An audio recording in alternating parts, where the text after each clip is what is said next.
it feels like home. You know, it's, I don't know, I've been here maybe 5, 6, 7 times, I don't know, just, but it's still, you know, it just feels better and better every time. So Minister Casimir, Deputy Prime Minister Casimir, and Minister Ziga, Ambassador Brokova, and Mr. Suresh.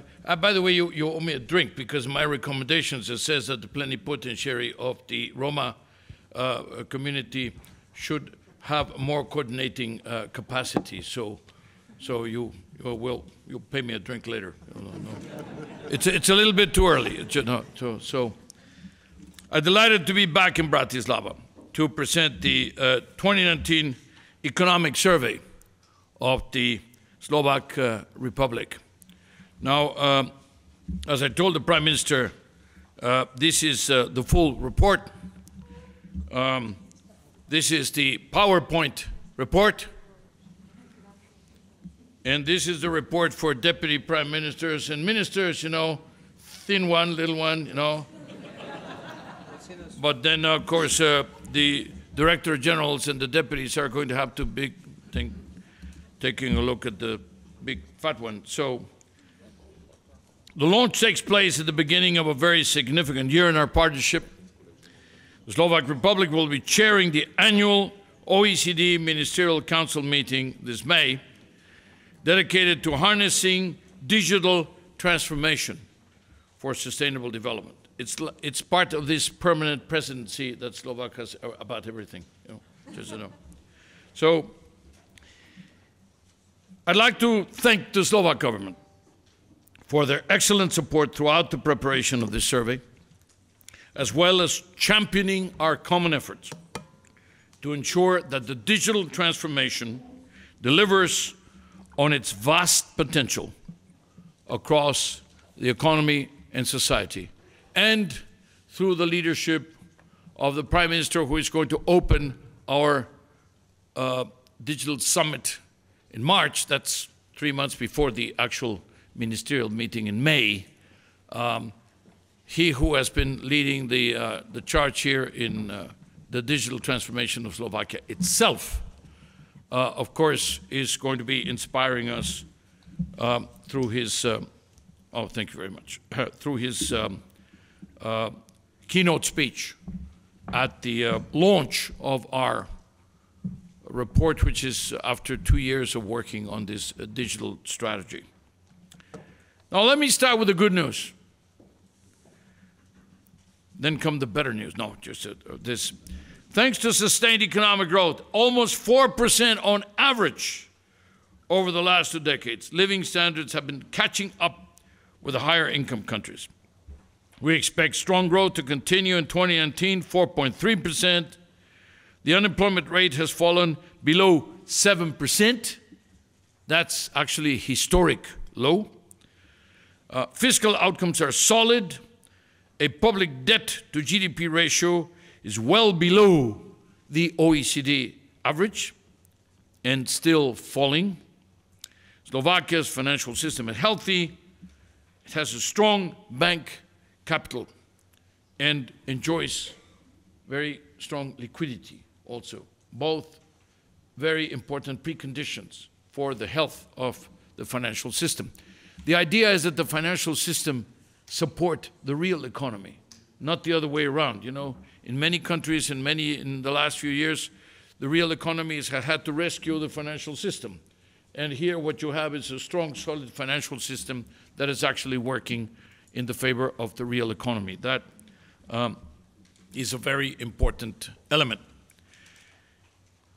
While life satisfaction in the Slovak Republic is around the average of the OECD, work-life balance and social connections indicators are on average better than in other OECD countries. Inequality is relatively low, and the relative poverty rate at 8.5% is about 1/3 lower than the average of the OECD, which is almost 12%. So all these are very positive indicators. Now, the question is, now what? Well, to sustain this economic progress, to continue to benefit from strong integration into global value chains, the Slovak Republic will have to overcome significant challenges and move to more sophisticated and innovative production models. Productivity growth, for one, big issue, big challenge. Productivity growth has actually decreased since the crisis. Now, as I told the Prime Minister, you're not alone. You are together there with practically all the countries in the OECD, with the puzzle, the conundrum, the mystery. How is it possible that now that we have access to the greatest technological progress in the world, and at the fastest pace, we can just push a button and the whole information comes to us? How is it possible that we have a low in terms of productivity? And that is a challenge to the United States, it's a challenge to Japan, it's a challenge to Turkey, to Mexico, to Italy, and it is a challenge to Slovakia also. Now, there's also the question of smaller or domestically owned firms, especially in services, have not benefited from spillovers and the dissemination, the diffusion, falling further behind in international productivity comparisons. Slovakia's production has remained focused on downstream activities that incorporate little value added at the domestic level, such as, for example, typically the assembly of cars.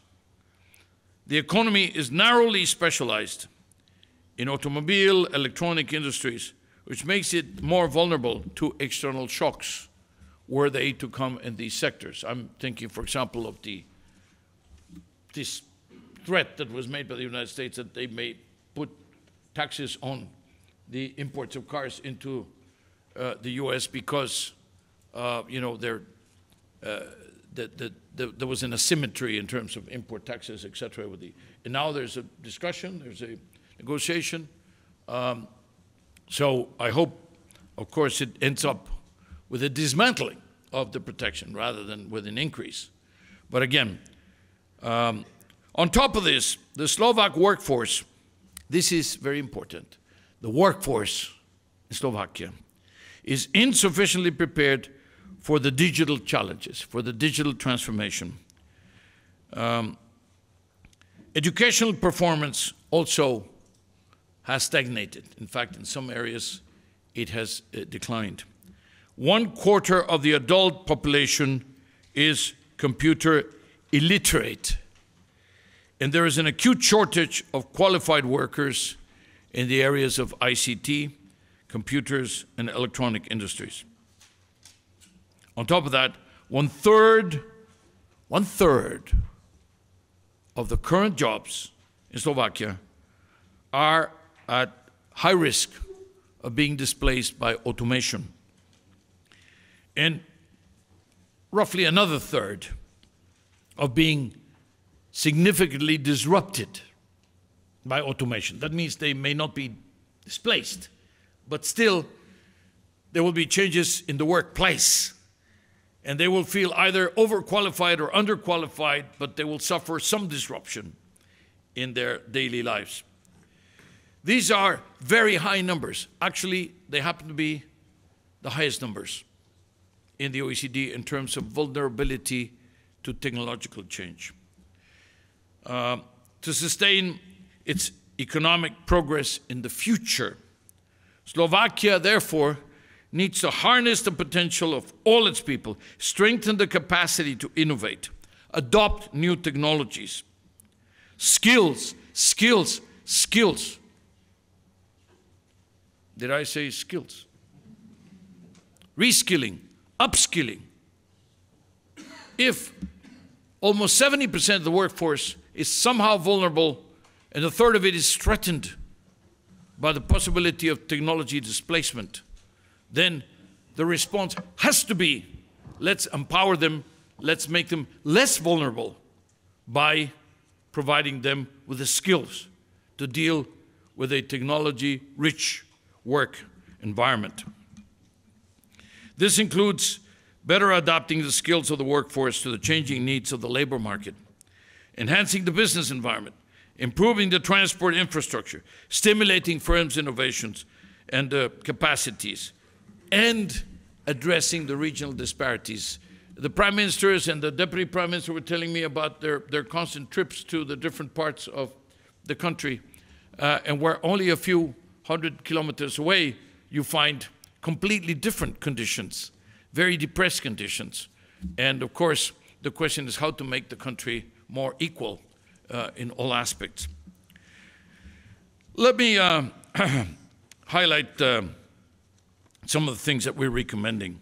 First, Slovakia needs to get the right skill mix, the right skill mix for the digitalized future work.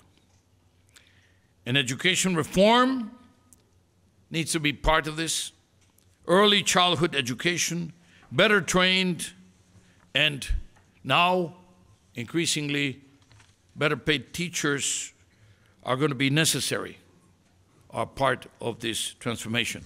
But now that the government is focused on the question of paying the teachers better, the question is also, are the teachers delivering better quality? So there are two sides to this, and one is the quid pro quo. The quality of tertiary education also, teachers of university level, needs to be enhanced through work-based learning, the training of the digital skills. The introduction of a career guidance system will also improve graduates' labor market outcomes. Second, efforts also need to continue to improve the business environment and spur innovation, technology diffusion, and encourage diversification of the economy.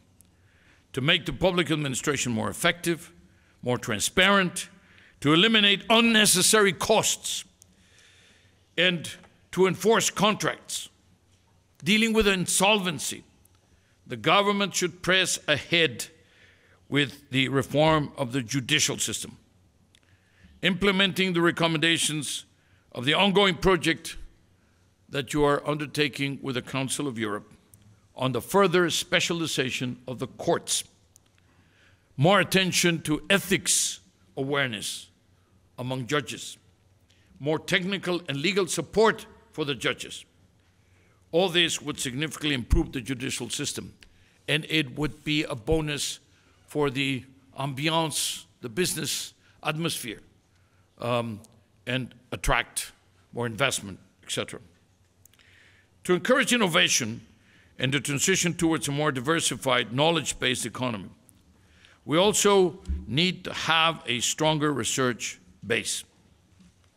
Now, in Slovakia, R&D is now below 1% of GDP, research and development activities. Together, private and public are below 1%. The average of the OECD is 2.3 or 2.4%. That means you're already less than half. So there's this spread that is accumulating every year. But look at who are the leaders. Do we want to be the average or do we want to go to the leadership? You know, the leaders are Korea, Sweden. They're close to 4% now.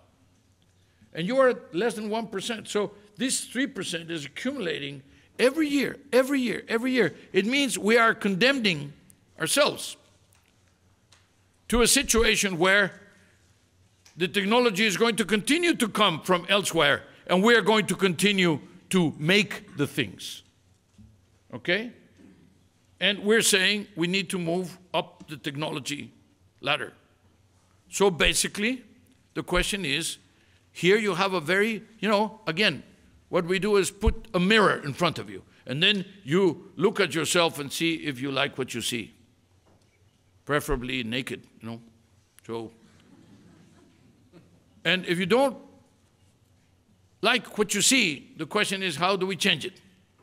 This is a very critical issue. When you're moving from this type of model that you have today, successful as it is, The deputy, where's our host? He left? Okay. He left. So he said, you know, he sounded exultant. He sounded so proud, appropriately so, because this is a success story. The question is, it's also saying, okay, it's a success story so fast. 25 years since 93, perfect. But isn't it then the time to consider that perhaps the model, as he used the words, has peaked? He used peak growth. Okay, if it's peaked, it means the rest is going to go on. But let's forget about the direction in which it goes. The question is, what do we do now to maintain the well-being in a time of, you know, pressure on the labor force, a relatively modest migration policy, not very active migration policy, and therefore, how do you use the technology with a workforce that we have now diagnosed is not very, very sophisticated in terms of its use of digital means? So put it all together, and you have, you know, a roadmap, but clearly one that is very challenging to support. So 1% R&D, less than 1% actually. And then how is it distributed? Well, most of it is done by the government or the universities, not necessarily by the private sector. Why? Because the private sector are making things. They're not thinking things. They're not developing new technology. They're basically, you know, very busy in having a workforce that will produce for others that are thinking about what to do. So a specific support is also needed for the SMEs. The young firms, not only do they lag behind in terms of R&D, but they also have difficulties attracting external financing for innovation projects. Now, direct support schemes like grants should have greater priority vis-a-vis tax deductions, which are more difficult to monitor. Some of the SMEs, you know, are not worried about taxes. So they're not worried about how to deduct their research and development from the taxes. Many of them don't even pay taxes. The question is, how do I actually get access to a support from the government? So direct grants for specific projects are perhaps a better way to go. Investment in quality transport infrastructure and the management of the quality infrastructure is another key avenue to boost productivity.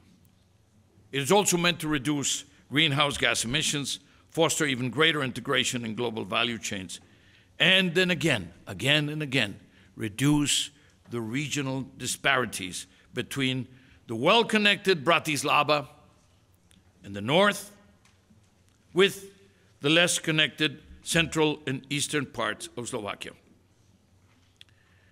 We're actually proposing creating a single unity for the management of motorways and for first-class roads, further improving administrative capacity to mobilize EU structural funds. I remember when we used to come here and we'd say, the big problem is we left money on the inkpot. We couldn't use all the resources that were made available. Also because then the EU made some co-payment and co-financing and things like that, so it was complicated. So improving the transparency of the project selection process through publishing the cost-benefit analyses, the reasons for specific project selection in order to have greater ownership. And last but not least, it is crucial to ensure that everybody can contribute to the economy and share the benefits. This is why the 2019 survey includes a special chapter focusing on the inclusion of the Roma community. Now, as far as I remember, every time I've come to Slovakia, but also to Czech Republic, to Hungary, and to other countries around this region, I have dealt with the question of the Roma. But here, you're talking about 8% of the population. It's a very, very large chunk of the population. And we believe that Slovakia's Roma, this 8% of the population, are facing extreme social exclusion.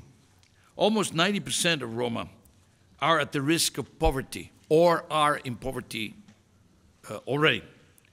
Many lack heating, electricity, other domestic necessities. The probability that Roma born in segregated communities will end up in poverty is about 70%. This poverty takes a terrible toll on people's lives. The estimated difference in life expectancy between Roma and non-Roma community in Slovakia is about 6 years. So just, starting with that. Building a more inclusive and prosperous society through integrating the Roma is critical for the prosperity of the Slovak Republic. This is, when we're talking about integrating women, it sounds so logical. Integrating all the youth, integrating the elderly more into, living longer, working longer. But then you have 8% of the population there that is not integrated or not fully integrated into the workforce. So how do you do this? Now, so 3 key ingredients for success on this integration. First is effective coordination. I mentioned that plenipotentiary for the Romani community should have a bigger role in coordinating regional services, national services, and ensuring integrated provision of public services to the Roma. The second is the involvement and ownership of Roma in policy interventions. The examples of Roma health assistance, Roma teaching assistant programs, piloted in some communities, are showing promising results. That is happening already. And the third key ingredient for success is promoting society-wide communications.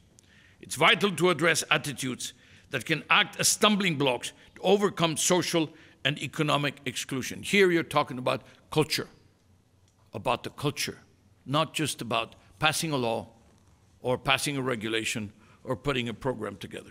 You're talking about the culture of everybody, the culture even of the children in the schools, to make the Roma children feel better integrated. Now, without this, integration efforts will not reach their aims. This is why the advocacy campaigns with real-life success stories of inclusion and integration should be widely shared. And let me share with you one which the Prime Minister told me this morning when we were talking. He said he's been calling the private sector to ask the companies to engage Roma workers. And that in one case, he asked for 50 to be hired by that particular company. The company said, okay, and they started hiring, and they started hiring, and they started hiring, and they went through the 50 and the 60 and the 70, and now they have 138. And they're quite happy. The program, as you know, pays for half of the salary for 1 year. After that, it's on the company. If the company now has gone through the exercise and now has gotten more than double, almost triple the original number, that means there's something there that is working. And it's this kind of seed of the examples of success that will make it happen. Now, let me make a last comment before I give up the floor to our commentators about a particular issue that is of concern that I mentioned to the Prime Minister and to the media this morning, and that is the question of the pensions. Now, Slovakia today has the best possible pension system in terms of modernity, linking the retirement age to life expectancy. That is what everybody would like to have. This is what everybody is moving towards if they can politically. You already have it. All I would say is, if you got the best, why not the best? Keep the best. Don't change it, because it's going to be more expensive, it's going to be more unstable, and it's going to push you into a yearly negotiation. And for heaven's sake, hopefully don't put it in the Constitution as some have proposed. Don't put any numbers in the Constitution, because the numbers change all the time. They change for every single reason. And then when you put in the Constitution, you have to then, you never want to go back to the Constitution because it's so difficult. It requires so much, political consensus. So, the Constitution is about broad brushstrokes and about the whole direction of where society wants to go. But if you put numbers, and I can tell you, I have it from my own personal experience in my own country, Mexico. I was Minister of Finance, I was Minister of Foreign Affairs, and it was so complicated. And all the time when we didn't have the majority, the opposition got together and they wanted to put things in the Constitution.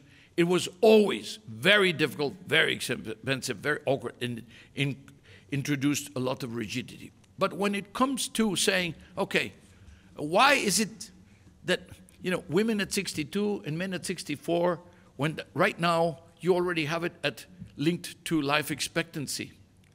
But life expectancy is growing all the time. So every time you would have to be updating, or every 2 years you would have to be updating, every 3 years you would have to be updating, and then changing the Constitution, by the way. And the question is also that the numbers do not add up. You can have a situation where today's pension system, feasible as it is, may become unfeasible, unfinanceable, or unaffordable. And then you will have the Pac-Man effect. You remember the Pac-Man game, then you're going to be eating on the budget all the time in order to make ends meet. So, as I said, you already have the best possible system. Then why have anything other than the best? You already achieved that, so keep it. So, ladies and gentlemen, dear friends, Deputy Prime Minister, Minister, Ambassador, for the past 20 years, Slovakia has had a sustained, resilient growth story. But to keep up the momentum, the country must look to the future and equip all its people with the skills and the opportunities to succeed. Please continue to count on the OECD in order to design, develop, and deliver better policies for better lives in the Slovak Republic. Thank you.